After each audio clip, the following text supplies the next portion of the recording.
नमस्ते दोस्तों, कैसे हैं आप लोग। जैसा कि आप जानते हैं कि लास्ट वीडियो में मैं गुरुकुल कालवा का एक्सपीरियंस अपना शेयर कर चुका हूं और इस वीडियो में मैं गुरुकुल कालवा के बारे में A to Z बात करने वाला हूं। मतलब कि इसकी लोकेशन क्या है और यहां पे मतलब कैसे जाया जा सकता है और इसके रूल्स रेगुलेशन क्या हैं और सामान हमें वहां पर क्या क्या लेकर जाना चाहिए, पैसा लगेगा कि नहीं लगेगा, और एक सबसे हॉट क्वेश्चन कि हमें गुरुकुल कुंभा खेड़ा जाना चाहिए या फिर गुरुकुल कालवा। तो बने रहिए वीडियो में लास्ट तक।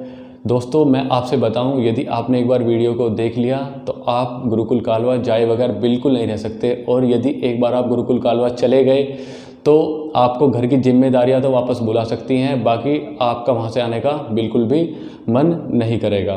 तो वीडियो में बने रहिए लास्ट तक। स्टार्ट करते हैं इसकी लोकेशन से। तो दोस्तों यदि मैं इसकी लोकेशन की बात करूं तो यह हरियाणा राज्य के जींद ज़िले के कालवा गांव से 2 किलोमीटर दूर स्थित है। मतलब ये गांव से बिल्कुल हटकर बना हुआ है। In the lap of nature, मतलब प्रकृति की एकदम गोद में है ये। ठीक है, आपको यहाँ पर पहुँचना है तो आपको अपने वहाँ से सबसे पहले पानीपत के लिए कोई ट्रेन वगैरह सर्च करनी होगी। यदि पानीपत के लिए ट्रेन है तो आप पानीपत पहुँच जाइए, नहीं तो आप दिल्ली तो पहुँच ही सकते हैं। आप सबसे पहले दिल्ली जाइए और दिल्ली से फिर लगभग 80 किलोमीटर 90-100 किलोमीटर के आसपास में आपको पानीपत मिलेगा। मतलब कहीं तो 3 घंटे आपको लगने वाले हैं। और फिर पानीपत से आपको जींद के लिए बस लेनी पड़ेगी और जींद की बस में बैठकर आपको जींद से 18 किलोमीटर पहले जामनी स्टॉप पर उतर जाना है। इसमें आपको लगभग सवा घंटा 1.5 घंटा लग सकता है। और फिर जामनी से लगभग 5 किलोमीटर दूर गुरुकुल कालवा है, वहाँ के लिए ऑटो चलते हैं जहाँ की आप आसानी से पहुँच सकते हैं। तो ये इसकी लोकेशन के बारे में बात हो गई। और नेक्स्ट हम बात करते हैं गुरुकुल के परिचय के बारे में। तो देखो दोस्तों, ये गुरुकुल है ना, इतना फेमस है क्योंकि इससे बहुत ही फेमस पर्सनालिटीज़ निकल चुकी हैं। जैसे कि बात करें तो बाबा रामदेव हैं और आचार्य बालकृष्ण हैं, और भी बहुत सारे फेमस पर्सनालिटीज़ निकल चुकी हैं। हमारे पूजनीय जो बलदेव जी महाराज थे, बाबा रामदेव के गुरुजी, वो भी रहे हैं। और वर्तमान में भी आचार्य अग्निदेव जी दिन प्रतिदिन हमारे पूरे हिंदुस्तान में बहुत ही फेमस होते जा रहे हैं। तो दोस्तों ये मतलब बहुत ही कम समय में बहुत ही अच्छे इस गुरुकुल से विद्वान निकले हैं। इसका कारण एक मुझे ये लगता है कि देखो, गुरुकुल 2 प्रकार के होते हैं। एक गुरुकुल में तो डिग्री वगैरह प्रदान की जाती है, उस प्रकार से शिक्षा होती है। लेकिन ये जो गुरुकुल है ये तपस्या तीर्थ गुरुकुल है। जैसा कि आप देख सकते हैं, इसमें आपको कोई डिग्री वगैरह नहीं दी जाती, बल्कि आपको आत्मोत्थान का पूरा एक अवसर दिया जाता है। मतलब आप जितना ऊपर उठना चाहें आप उठ सकते हैं। और यदि बात करें कि आपको यहाँ पर पूर्ण स्वतंत्रता होती है। मुझे लगता है कि शायद यही कारण है कि इतने कम समय में यहाँ से इतने विद्वान निकल चुके हैं। और कहीं ना कहीं बात करें तो इलोन मस्क भी इसी शिक्षा पद्धति का समर्थन करता है कि बिना डिग्री के पढ़ाई होनी चाहिए, जिसमें कि क्वालिटी हो। तो मतलब ये इस तरीके का मुझे लगता है। तो अब दोस्तों बात करें गुरुकुल के बारे में। देखो आप देख सकते हैं, जैसे गुरुकुल का बाहर से ये गुरुकुल देखने में ऐसा लगता है, और यहाँ पर महिलाओं का प्रवेश वर्जित है, जैसा कि आप देख ही सकते हैं। और अब हम गुरुकुल में अंदर एंट्री करते हैं तो यहाँ पर एक गौशाला भी है जिसमें 50 से 60 गायें रहती हैं। और इसके बाद हम अंदर चलेंगे तो वहाँ पर एक यज्ञशाला है, जैसा कि आप देख सकते हैं। और इसमें सुबह शाम यज्ञ भी होता है। यहाँ का जो यज्ञ है वो बहुत ही खास होता है, क्योंकि इसमें देखो एक दिन का खर्च लगभग 1500 से 2000 रुपये होता है। महीने का कहें तो लगभग 50 से 60 हज़ार रुपये, क्योंकि बहुत ही अच्छी जड़ी बूटियाँ और शुद्ध देसी घी जो गुरुकुल का ही रहता है वो इसमें यूज़ किया जाता है। तो मतलब बहुत ही अच्छा यज्ञ होता है। और इसके बाद यदि हम बात करें तो यहाँ पर एक व्यायामशाला भी है, जैसा कि आप देख सकते हैं। अखाड़ा भी है, आप इस आसानी से देख ही सकते हैं। और इसके बाद यदि मैं बात करूँ तो यहाँ पर कक्ष की, तो देखो ये कक्ष है। इसमें ऐसे 2 मतलब बड़े हॉल हैं जिसमें बच्चे सब रहते हैं, अतिथि रहते हैं। और भी बहुत सारे कक्ष हैं। इस कक्ष में सबसे लास्ट में मेरा बेड था जहाँ पर मैं रहता था। ठीक है, तो ये सब मतलब गुरुकुल का परिचय हो गया। और अब हम बात करते हैं गुरुकुल के नियम के बारे में। तो दोस्तों देखो, जो गुरुकुल के जो रूल रेगुलेशन है उनको तो आपको स्ट्रिक्टली फॉलो करना पड़ेगा। मतलब कि आपको सुबह 3:45 उठना पड़ेगा और शाम को 9:30 बजे सो जाना पड़ेगा। आपको जो वहाँ पर प्रार्थना वगैरह होती है उसमें आपको सम्मिलित होना पड़ेगा। और भी बहुत सारे रूल रेगुलेशन है, जैसे कि आप बिना परमिशन के वहाँ पर कुछ भी तोड़ नहीं सकते। और यदि कुछ टूटकर आम वगैरह गिर जाता है तो उसको भी आपको उठाकर जमा करा देना है। तो मतलब इस तरीके के रूल रेगुलेशन कुछ हैं। लेकिन इन रूल रेगुलेशन को फॉलो करने के बाद में भी आपको जो है ना बहुत ही फ्रीडम महसूस होगी। आपको कुछ भी ऐसा नहीं लगेगा कि आप पर कोई भी बंदिश है, आपको बहुत ही फ्रीडम होगी, आप बहुत अच्छा लगेगा ये, ठीक है। और इसके बाद हम बात करते हैं यदि वहाँ के भोजन के बारे में। तो देखो दोस्तों, सुबह का जो हमें नाश्ता मिलता है वो लगभग सुबह 6:30 बजे मिलता है, और उसमें खीर हो सकती है, दलिया हो सकता है, या फिर पोहा हो सकता है। और फिर यदि हम दोपहर के खाने के बारे में बात करें तो वो लगभग 11:30 बजे मिलेगा। उसमें दाल, रोटी, सब्जी और चावल वगैरह हो सकते हैं। लस्सी ज़रूर मिलती है, लस्सी बहुत ही ज़बरदस्त लस्सी, मतलब मट्ठा बहुत बढ़िया वहाँ पर मिलता है। और इसके बाद फिर हमें शाम में मिलता है लगभग 7:30 के आसपास में खाना मिलता है। उसमें खाने में हल्का भोजन होता है, खिचड़ी हो सकती है या फिर दलिया, कभी कभी दाल चावल भी हो सकते हैं, मतलब बहुत लाइट भोजन होता है।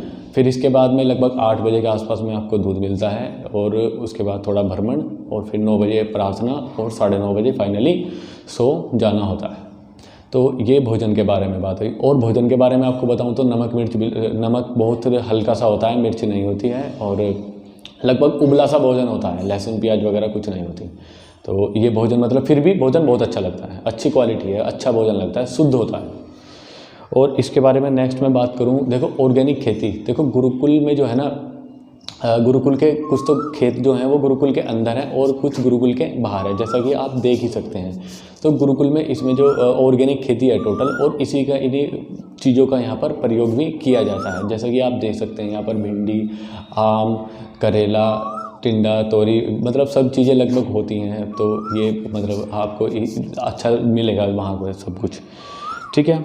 और वो जो गुरुकुल के बाहर जो भी खेत है उसमें ना, देखो गुरुकुल से 10 मिनट की दूरी पर ही है ना, गुरुकुल ने भी एक नया बाग लगाया है, और उसमें अभी बड़े आचार्य जी की एक कुटिया भी बन रही है, ठीक है। और आपको मैं बताऊं तो गुरुकुल के बराबर में एक छोटी सी नहर भी है, जैसा कि आप देख सकते हैं। और यदि आप पर तैरना नहीं आता तो आप तैरना सीख सकते हैं, और यदि आप पर तैरना आता है तो आप, इसका मतलब आप वहाँ पर जाकर फुल एंजॉय करने वाले हैं, ठीक है। तो अब नेक्स्ट हम बात करें तो देखो गुरुकुल में कौन जा सकता है। देखो गुरुकुल में कोई भी जा सकता है, केवल महिलाओं को छोड़कर। महिलाओं का प्रवेश वहाँ पर वर्जित है। बाकी आप चाहे किसी भी धर्म के हो, हिंदू, मुस्लिम, कोई भी, आपको वहाँ पर जाने के लिए कोई मनाही नहीं है। केवल आपको वहाँ के रूल रेगुलेशन जो हैं उनको फॉलो करना पड़ेगा बस, बाकी और वहाँ पर कोई ऐसी वो नहीं है। तो नेक्स्ट दोस्तों, यदि हम बात करें कि वहाँ पर क्या क्या सामान लेकर जाएं, तो देखो यार, सामान जो है ना कोई ज़्यादा स्पेशल नहीं ले जाना होता। रोज़मर्रा की जो भी चीज़ें हैं वो ही ले जानी होती है, जैसे कि अपने कपड़े और तौलिया, और सुबह के लिए आप नहाने के लिए मतलब जो भी चीज़ों का यूज़ होता है, ऑयल वगैरह ले जाइए, और कंघा वगैरह ले जाइए। तो मतलब इस तरीके की चीज़ें। बाकी आपको वहाँ पर रहने के लिए चादर वगैरह, गद्दा वगैरह और मच्छरदानी एट्सेट्रा सब चीज़ें आपको मिलेंगी वहाँ पर। और यदि आप फिर वहाँ पर कुछ खरीदना भी चाहना चाहते हैं तो गुरुकुल से 2 किलोमीटर की दूरी पर ही मार्केट है, आप आचार्य जी की परमिशन से वहाँ पर जा भी सकते हैं। तो सामान का कोई ज़्यादा ही नहीं रहता, बस थोड़ा बहुत जो रोज़मर्रा की चीज़ें हैं वो ही ले जाएं। और नेक्स्ट यदि हम बात करें कि देखो कि क्या मोबाइल रख सकते हैं या नहीं, तो देखो मोबाइल वहाँ पर रख सकते हैं, बस थोड़ा सा लिमिटेशन उस पर ये है कि मोबाइल आपका ज़्यादा तेज़ बजना नहीं चाहिए। आप वहाँ पर सॉन्ग नहीं सुन सकते थे, आप लीड लगाकर यूज़ मोबाइल कर सकते हैं। और जैसे कि यज्ञशाला वगैरह ऐसे में नहीं बजना चाहिए। बाकी आप मोबाइल रख सकते हैं, मोबाइल के लिए कोई भी रेस्ट्रिक्शन नहीं है। मतलब आप चाहें तो वहाँ पर अपनी स्टडी वगैरह कर सकते हैं ऑनलाइन, लेकिन लीड लगा करके, किसी को कोई डिस्टर्बेंस नहीं होना चाहिए, ठीक है। आप यदि स्टडी भी कर रहे हैं ना तो आप वहाँ पर जाएं और स्टडी करें, क्योंकि समय वहाँ पर बहुत मिलता है, ठीक है। तो ये आप रख सकते हैं मतलब मोबाइल। और नेक्स्ट हम बात करते हैं कि वहाँ पर मुफ्त है या फिर पैसा लगता है। तो दोस्तों देखो, बिल्कुल फ्री है, सब कुछ फ्री ऑफ कॉस्ट है, एक भी वहाँ पर रुपया नहीं लगता है। और लेकिन मैं चाहूँगा कि आप यदि आप जाएं तो आप है ना वहाँ पर ज़रूर कुछ ना कुछ पैसा ज़रूर दें, क्योंकि देखो गुरुकुल जो है ना दान पर ही चलता है। और यहाँ पर गुरुकुल में मतलब बाहर से कोई फंडिंग नहीं है कि गवर्नमेंट वगैरह दे रही है, सब आप और हम जैसे कि दान से चलता है। आप जाएं तो ज़रूर कुछ ना कुछ दान जरूर करें। और नेक्स्ट यदि देखो हम बात करें कि गुरुकुल कालवा जाएं या फिर कुंभाखेड़ा, तो देखो यार, सबसे पहले तो इससे मैं बात करता हूँ कि आचार्य अग्निदेव जी ने गुरुकुल क्यों छोड़ा। तो देखो यार, गुरुकुल आचार्य अग्निदेव जी ने छोड़ा नहीं है, अतिथियों की संख्या दिन प्रतिदिन बहुत ज़्यादा बढ़ती जा रही थी। तो इसी कारण से जो बड़े आचार्य जी हैं उनकी अनुमति से आचार्य अग्निदेव जी मतलब अतिथियों को लेकर के कुंभाखेड़ा में शिफ्ट हो गए हैं। ताकि अव्यवस्था ना फैले, क्योंकि देखो सोर्सेज लिमिटेड हैं, गुरुकुल में इतनी व्यवस्था नहीं कि आप वहाँ पर इतने सारे अतिथि रख सकें, तो इस वजह से वहाँ पर चले गए हैं अग्निदेव जी। तो इसका तो कोई मतलब नेगेटिव सोचने वाली बात नहीं है। और यदि मैं बात करूँ कि गुरुकुल कालवा जाए या कुंभा खेड़ा, तो देखो यार दोनों ही अपने आप में बहुत अच्छे हैं, क्योंकि गुरुकुल कालवा तो अपने आप में ऐतिहासिक है, मैं आपको बता ही चुका हूँ। और गुरुकुल कुंभा खेड़ा की बात करें तो वहाँ पर अग्निदेव जी चले गए हैं, तो वो अपने आप में ही बहुत ही महत्वपूर्ण बन जाता है। तो मैं तो यदि आपसे कहूँ तो आप यदि कोई से भी गुरुकुल में जाते हैं तो आपको दोनों ही जगह जाना चाहिए, क्योंकि दोनों के बीच में डिस्टेंस केवल 70 किलोमीटर के आसपास में है, 60-70 किलोमीटर। तो आप एक स्थान पर जाते हैं, दूसरे स्थान पर आप ज़रूर से ज़रूर जाएँ। वैसे गुरुकुल कुंभा खेड़ा हो सकता है कि मैं अगले कुछ दिनों में जा सकता हूँ, यदि मैं गया तो आपको वहाँ की डिटेल सब प्रोवाइड कर दी जाएगी। और दोस्तों इसके बाद में यदि मैं बात करूं तो वहाँ के जो आचार्य जी हैं, देखो वो बहुत ज़्यादा विनम्र हैं, क्योंकि देखो कुछ भी कोई गलती करता है ना तो उसको बड़े आराम से प्यार से समझाते हैं, और मतलब बड़े प्रेम पूर्वक रहते हैं, बहुत ही अच्छे से व्यवहार उनका रहता है। और आचार्य अग्निदेव जी तो यहाँ तक भी कहते हैं कि यदि किसी को कोई समस्या है तो मेरे से कभी भी कह सकता है, व्यक्तिगत रूप से कह सकता है, और यदि व्यक्तिगत रूप से भी नहीं तो एक पर्ची पर लिख करके मेरे कक्ष में डाल सकता है। मतलब कि आपको कोई समस्या ना हो, इस बात का पूरा ध्यान रखा जाता है। तो दोस्तों मुझे लगता है कि लगभग मैं सभी चीज़ों के बारे में बात कर चुका हूं, और आपको एक देखो इम्पोर्टेंट चीज़ क्या बताऊं, जो भी इस वीडियो में बैकग्राउंड म्यूज़िक यूज़ किया गया है वो सब गुरुकुल का ओरिजिनल है। आप जैसे कोयल की आवाज़ वगैरह सुन रहे होंगे, ये सब कुछ केवल स्टार्टिंग में जो छोटी सी पियानो की धुन थी कि गुरुर ब्रह्मा गुरुर विष्णु, उसको तो मेरे द्वारा प्ले किया गया है, बाकी सब कुछ ओरिजिनल गुरुकुल का साउंड है।